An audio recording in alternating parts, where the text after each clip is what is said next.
我的家，屬吧？原來我已自那白浪之巔墮下，明明分開，為何打這號碼？你可會很不解我怎不散了他？我知不該，但是不改，像某種夢想的愛千里之外，聯繫還是依在。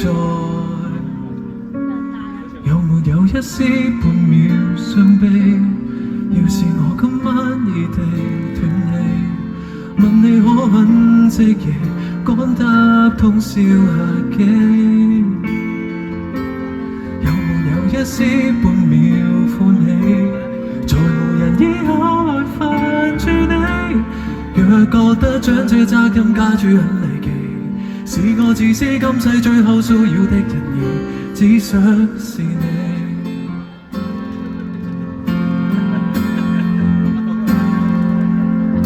誰聯絡你，讓我在某冰川遇難？然而教你苦痛亦算黑色浪漫，甜蜜那陣時關懷日子，終講到帶淚眼。誰料情感無常，這假設太簡單。你有沒有一絲半秒傷悲？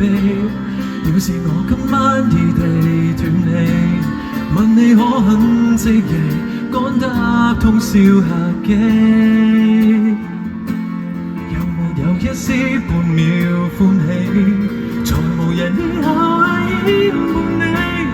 若覺得將這責任加諸很離奇，是我自私今世最後騷擾的人兒，只想是你，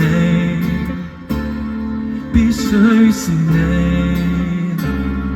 很想被念記，即使淡淡微微，就算再生亦被燃起，都想借遺言説好想你，可惜最尾未夠運氣一起。